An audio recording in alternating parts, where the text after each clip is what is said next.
Plastic రహిత సమాజం కోసం ప్రతి ఒక్కరి సహకారం అవసరమని, ఆ దిశగా అందరూ కృషి చేయాలని ఆత్మకూరు కమిషన్ గంగాప్రసాద్ తెలుగుదేశం పట్టణాధ్యక్షులు తుమ్మల చంద్రారెడ్డి తెలిపారు.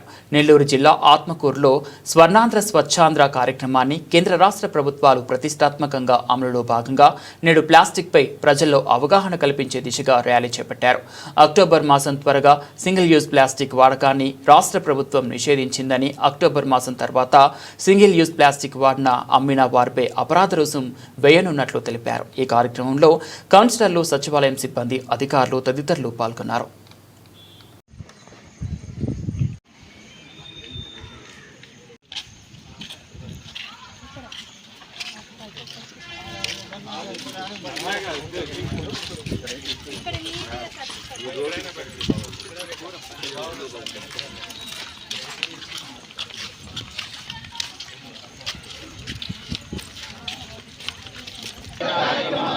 శ్రమదానం చేసి సంకల్పానికి కట్టుబడి ఉంటానని ఈ రోజు పరిశుభ్రత గురించి నేను వేసిన ఈ ముందడుగు ఆంధ్రప్రదేశ్ రాష్ట్రాన్ని ప్లాస్టిక్ వాడకు సహాయం చేస్తుందని మన గ్రామంలో కానీ మన పట్టణాల్లో కానీ ఇవన్నీ ప్రతి ఒక్కరికి అవగాహన కల్పించి మనం ప్లాస్టిక్ మీద ఎందుకు మనం ఈ విధంగా మనం చేస్తున్నామని చెప్పి వాళ్ళందరికీ కూడా అవగాహన కల్పిస్తే ప్లాస్టిక్ అనేది చాలా ప్రమాదకరమైన విషయం. ఎందుకంటే ప్లాస్టిక్ దానివల్ల మన ప్రతిదీ మన ఇంట్లో వాడేదన్నీ కూడా ప్లాస్టికే అయినా సరే మన ఇంట్లో ఒక క్యారీ బ్యాగ్ తీసుకెళ్ళి కూరగాయలు కొనేటప్పుడు కానీ, చికెన్ కొనేటప్పుడు కానీ ఏదైనా సరే మనం గతంలో పాత రోజుల్లో ఏ విధంగా ఉన్నామో అదే విధంగా ఇవాళ కానీ మనం కానీ చేయగలిగితే, గతంలో పెద్దలు ముసలి వాళ్ళు చాలా వరకు 100 సంవత్సరాలు కానీ ఏ మంచంలో కూడా ఉన్నా కానీ మనం పల్లెటూరులో పోతే చాలామంది కనిపించేవాళ్ళు. ఇవాళ ఆ పరిస్థితి లేదు. ఎందుకు వస్తుందంటే కేవలం ప్లాస్టిక్ వాళ్ళ వాడకం వల్లే. ఇవన్నీ కూడా గమనించి మనం ముందు పాటించాలా. మన చేతుల్లోనే ఉంది, ఎవరి చేతుల్లో ఒకరి చేతుల్లో ఉండేది కాదు.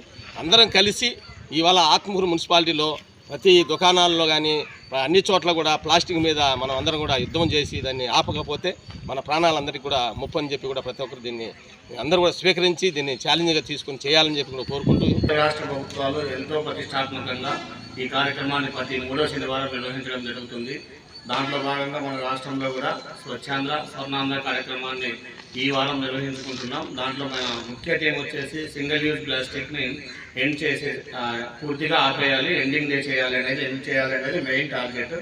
ఆ టార్గెట్ సంబంధించి ప్లాస్టిక్ వల్ల కలిగే నష్టాలన్నీ ఆల్రెడీ మన వాళ్ళంతా చెప్పుకున్నారు. ఈ ప్రోగ్రాంలో ఈరోజు మనం మెయిన్ చేయాల్సింది ఏంటంటే ఆల్ ఆఫీసర్స్, గవర్నమెంట్ ఆఫీసెస్లో కూడా ఈ రోజు నుంచి సింగిల్ యూజ్ ప్లాస్టిక్ని నిషేధించడం స్టార్ట్ చేయాలి. అలాగే మన పట్టణంలో ఉన్నటువంటి ఈ స్టాక్ హోల్డర్స్ ఎవరెవరు ఉన్నారో, ప్లాస్టిక్ని ఎవరెవరు వాడుతున్నారు, అలాగే ప్లాస్టిక్ ఎక్కడి నుంచి సరఫరా అవుతుంది, ఎక్కడ స్టోర్ ఉంది, ఎక్కడి నుంచి షాప్స్ నుంచి వెళ్తుంది, వీళ్ళందరికీ కూడా ఆల్టర్నేట్ ప్లాస్టిక్ అనేది ఏర్పాటు చేయాలనేది ఫ్యూచర్లో మనం ఈ ప్లాస్టిక్ని సింగిల్ యూజ్ ప్లాస్టిక్ని పూర్తిగా నిర్మూలించాలనేది మన ధ్యేయం.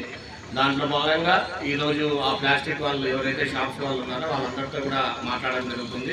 ఇది జనరల్ ప్లాస్టిక్ 1 రూపీ పడితే 1 రూపాయి 20 పైసలు పడే అవకాశం ఉంది. అలాగే ఈ స్టాక్ హోల్డర్లు అందరితో కూడా ఈరోజు మీటింగ్ పెట్టి వాళ్ళందరికీ కూడా ఈ ప్లాస్టిక్ పైన డిగ్రేడబుల్ ప్లాస్టిక్ ఏదైతే ఉందో అదంతా కూడా వాళ్ళ దగ్గర తీసుకునేట్టుగా మనం చేయడం జరుగుతుంది. ప్రభుత్వం మన మున్సిపాలిటీలు, గ్రేడ్ 3 మున్సిపాలిటీ నగర పంచాయతీలకి వీళ్ళకి సెప్టెంబర్ వరకు ఈ సింగిల్ యూజ్ ప్లాస్టిక్ని నిషేధించడానికి టైం ఇచ్చింది. కాబట్టి సెప్టెంబర్ తర్వాత కూడా ఈ షాప్స్ ఓనర్స్ అందరికీ మేము తెలియజేస్తున్నాము. సెప్టెంబర్ తర్వాత రోజు నుంచి వాళ్ళపైన ఫైన్స్ కూడా ఇంపోజ్ చేయడం జరుగుతుంది. ఎందుకంటే అంతా కూడా ఈ కల్తీ దేశం, దాంట్లో టీ తాగాలంటే ప్లాస్టిక్ పేపరు, అన్నం తినాలంటే ప్లాస్టిక్, ప్రతి ఒక్కటి కూడా ప్లాస్టిక్ వాడకం వల్ల మనం క్యాన్సర్ జబ్బులు అయితేనేమి, టీబీ అయితేనేమి, ఆరోగ్యం జీన్స్ పనిచేయకుండా ఆరోగ్యం చాలా దెబ్బతింటూ ఉత్సాహంగా లేకుండా నిరుత్సాహంగా ఉండడం, ఉత్సాహంగా పనిచేసుకోలేకపోవడం అంతా కూడా ఈ ప్లాస్టిక్ వాడకం వల్ల జరుగుతుంది. నరేంద్ర మోడీ గారి సంకల్పం మరియు మన ముఖ్యమంత్రి శ్రీ నారా చంద్రబాబు నాయుడు గారి సంకల్పం మేరకు ఈనాడున శ్రీ దేవాదాయ ధర్మాదాయ శాఖ మంత్రివర్యులు శ్రీ ఆనం గారి ఆదేశాల మేరకు మన మున్సిపల్ కమిషనర్, అలాగే అధికారులు, నాయకులు, ప్రజాప్రతినిధులు అందరి సహకారంతో ఈ రోజున ప్రతి నెల 3వ శనివారంన పరిశుభ్రత పైన ప్రజల్లో అవగాహన కల్పించాలి అనే ఒక సదుద్దేశంతో ఏర్పడిన ఈ కార్యక్రమాన్ని ఇంత విజయవంతం చేయడానికి సహకరించిన ప్రతి ఒక్కరికి కృతజ్ఞతలు తెలియజేస్తున్నాను.